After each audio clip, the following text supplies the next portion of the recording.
Hello बच्चों, कैसे हैं आप। आशा करती हूँ आप सभी स्वस्थ होंगे। चलिए आज की वर्कशीट शुरू करते हैं बेटा। आज दिनांक है 11 फरवरी 2021 और डीआई द्वारा दी गई वर्कशीट नंबर 167 हम करेंगे, जो हिंदी विषय की है और कक्षा 4 के लिए है। आज हम हमारी पाठ्यपुस्तक रिमझिम में पाठ मुफ्त है मुफ्त, जिसको हम लास्ट कई वर्कशीट से करके आ रहे हैं, उसी को कंटिन्यू करेंगे। यहाँ पर आपको अपना नाम, यहाँ अपने शिक्षक या शिक्षिका का नाम लिखना है। नमस्ते प्यारे बच्चों, कैसे हैं आप। आशा कि आप बहुत अच्छे होंगे और अपना पूरा ख्याल रख रहे होंगे। पिछली कार्यपत्रिकाओं में आपने पाठ मुफ्त के माध्यम से जाना कि भीखू भाई ने मुफ्त की चीज पाने के लिए क्या क्या किया। आइए देखते हैं कि हमें इस कहानी का सही क्रम याद भी है या नहीं। प्रश्न 1, नीचे लिखे वाक्यों को बोलकर पढ़िए और पाठ में हुई घटनाओं का सही क्रमांक बताइए। जैसे हमने पाठ पढ़ लिया बेटा, तो ये पाठ में ये वाक्य कहाँ आ रहे हैं, पहले कौन सा कहाँ जाता है या किस हिसाब से वो वाक्य है, तो उसके अकॉर्डिंग हमें ये क्रमांक में लगाने हैं। देखो कैसे।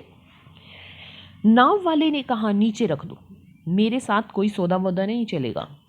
बंदरगाह पर चले जाओ, हो सकता है वहां तुम्हें 50 पैसे में मिल जाए। लाबू बहन अपने कंधे उचका कर बोली, खाना है तो जाना है। काका काका, अब ऊंट वाले की बारी थी। मैं आपको 200 रुपए दूंगा, लेकिन नारियल को छोड़ना नहीं। भीखू भाई ने होठों को चटकारा, वाह क्या मीठा मीठा सा स्वाद होगा। तो बेटा देखो, कहानी में शुरुआत में ही भीखू भाई क्या नारियल खाना चाहता है, तो उसका स्वाद बताता है कि कितना मीठा मीठा होगा। तो पहले ये वाक्य है। फिर लाबूमेन उसकी पत्नी जो है कंधे उचकाकर बोलती है कि खाना है तो जाना ही पड़ेगा बाजार में उसे लेने के लिए। फिर उसके बाद वो बंदरगाह जब वो लेने जाता है नारियल, तो वो क्या करता है, उसको बोला जाता है कि अगर आपको 50 पैसे में नारियल लेना है तो आप बंदरगाह पर चले जाओ, वहां पर आपको 50 पैसे में मिलेगा। तो वो फिर ये वाक्य आएगा। फिर उसके बाद क्या होता है, वो बंदरगाह पर चले जाता है तो नाव वाले को बोलता है कि मेरे को 25 पैसे में दे दो। फिर वहां पर उसको वो नाव वाला कहता है कि तुम यहाँ से चले जाओ और इसको नीचे रख दो, मेरे पास इससे कम नारियल नहीं मिलेगा, इससे कम दाम में। फिर उसके बाद जब वो पेड़ पर लटक जाता है तो ऊंट वाला उसको कहता है कि मैं तुम्हें 200 रुपये दूंगा, लेकिन नारियल को नहीं छोड़ना। ये है 5वां वाक्य। तो बेटा ये है इस प्रकार से सही क्रम। अब प्रश्न 2 देखते हैं। प्रश्न 2, पाठ में आए निम्नलिखित वाक्यों को बोलकर पढ़िए और प्रश्नों के उत्तर दीजिए। तो एक तो हम ये वाक्य देख लेते हैं, क्या है, 50 पैसे। भीखू भाई मानो हैरानी से हक्के बक्के हो गए। इतनी दूर से पैदल आया हूं, इतना थक गया हूं, और तुम कहते हो 50 पैसे। तो पहला प्रश्न है इसमें, भीखू भाई ने यह बात किससे कही। भीखू भाई ने यह बात किससे कही, यह बात नाव वाले से कही। यह बात नाव वाले से कही। ठीक है। भीखू भाई किस बात पर इतने दुखी हो गए थे।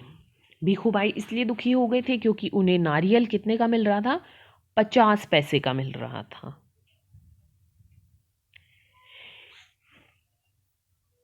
इन वाक्यों से भीखू भाई की कौन सी विशेषता का पता चलता है कि भीखू भाई कंजूस थे।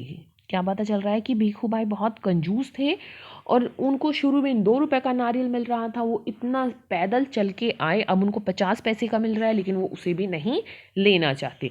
तो इसलिए हम उन्हें मेहनती भी कह सकते हैं, क्योंकि वो इतनी दूर पैदल चल के आए।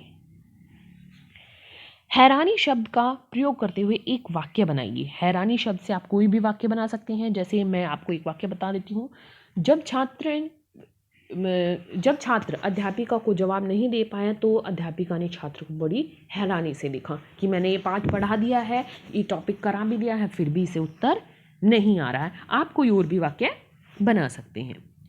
प्रश्न 3, बच्चों जैसा कि आप सब जानते हैं कि कोरोना वायरस के चलते पूरे भारतवर्ष में लॉकडाउन घोषित कर दिया था। अब हम लॉकडाउन के बारे में सोच रहे हैं तो हमारे दिमाग में कुछ शब्द या वाक्यांश आते हैं, जैसे मास्क, बंद, सामाजिक दूरी, सैनिटाइजर, बार बार हाथ धोना, बुखार आदि। आइए बच्चों कुछ शब्द और सोचकर उन्हें अनुच्छेद में पिरोते हैं। तो कुछ शब्द कौन हैं। पहला शब्द तो हम कोरोना ही लिखते हैं क्योंकि हमने इससे पहले इस शब्द को नहीं सुना था।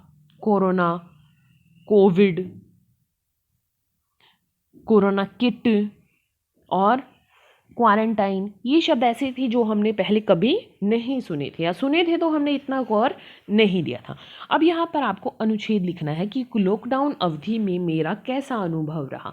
यहाँ पर ये प्रश्न आपको स्वयं करना है बेटा। मैं आपकी थोड़ी सी मदद कर देती हूँ कि लॉकडाउन अवधि में मेरा अनुभव अच्छा नहीं रहा, कि सब मार्केट वगैरह सब कुछ बंद कर दिया था।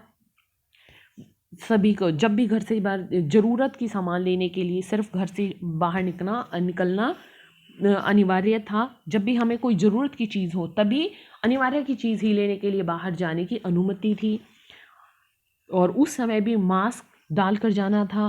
सामाजिक दूरी का जो नियम है उसका पालन करना था। हाथों को सैनिटाइज़र से बार बार साफ़ करना था, या फिर हाथों को साबुन से बार बार धोने के लिए सरकार की तरफ से उपाय आता था कि कैसे हम इससे कोरोना से बच सकें।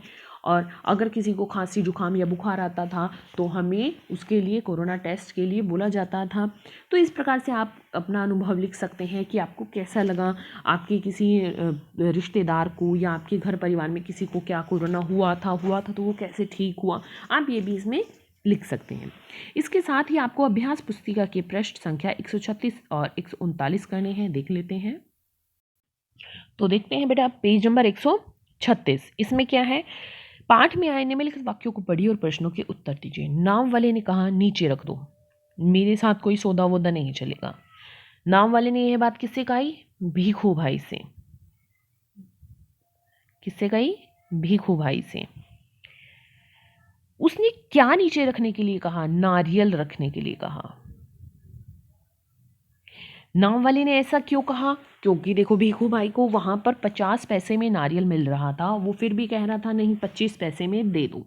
तो इसलिए नारियल वाले ने कहा कि नारियल नीचे रख दो और ये 50 पैसे में ही मिलेगा, 25 पैसे में नहीं मिलेगा। प्रश्न 2, जब तक कोई बचाने वाला ना आए कहीं छोड़ न देना, मैं आपको 100 रुपये दूंगा। ऊपर लिखी बात किसने कही? ऊपर लिखी बात घुड़सवार ने कही। किसने कही? घुड़सवार ने। जैसे जब भीखू भाई पेड़ पर लटक गए थे तो वहां से घुड़सवार जा रहा था जो उसे बचाने की कोशिश कर रहा था, तो उसने ये बात कही। किससे कही? भीखू भाई से कही। 100 रुपये देने की बात क्यों कही गई? कि वो पैसे के लालच में ही उसको नारियल को ना छोड़े, इसलिए उसे पैसे का लालच दिया गया। अब ये है हमारी पृष्ठ संख्या 139। इसमें क्या है? पाठ में हुई घटनाओं का सही क्रम बताइए। तो अब देख लेते हैं एक बार इसमें क्या वाक्य है। नारियल वाले ने कहा, ना जी ना, 2 रुपए सही दाम, ले लो या छोड़ दो। खुशी से उन्होंने अपनी दोनों बाहें फैलाई और नारियल हाथ से छूट गया। एक दिन भीखू भाई का मन नारियल खाने का हुआ। उन्होंने जल्दी जल्दी पेड़ पर चढ़ना शुरू किया। ऊंट वाले ने सोचा चलो मदद कर देता हूँ, मेरा क्या जाता है। 1, 2 और अब 3, तीनों झूलते रहे नारियल के पेड़ पे। तो सबसे पहले क्या था, भीखू भाई का नारियल खाने का मन हुआ। उसके बाद वो नारियल वाले के पास जाता है कि कितने का नारियल है, वो बताता है कि 2 रुपए का है। फिर वो क्या करता है कि फटाफट वो नारियल के पेड़ पर चढ़ जाता है। फिर उसके बाद ऊंट वाला उसकी मदद करने के लिए सोचता है, और ऊंट वाले की मदद के बाद यहाँ पर वो ऊंट वाला, घुड़सवार और भीखू भाई तीनों नारियल के पेड़ पर झूलते रहते हैं। फिर उसके बाद जब नारियल उसको ऊंट वाला और घुड़सवार उसको पैसे देने के लिए कहते तो वो खुशी से अपनी बाहें फैला देता है और नारियल उससे छूट जाता है। तो ये सही क्रम था बेटा। अभिभावकों के लिए सुझाव है कि बच्चों के साथ विचार विमर्श करें कि प्रकृति ने बहुत सी अनमोल वस्तुएं हमें मुफ्त में ही दे दी हैं, जैसे हवा, नदी का पानी आदि। हमें इन चीज़ों को नुकसान नहीं पहुंचाना चाहिए। आज का कोविड का मैसेज है कि अपने हाथों को साबुन और पानी से नियमित रूप से धोएं, तभी हम कोरोना को हरा सकते हैं। आज की वर्कशीट यहीं पर खत्म होती है बेटा। फिर मिलते हैं एक नई वर्कशीट के साथ। तब तक के लिए अपना ध्यान रखना। धन्यवाद।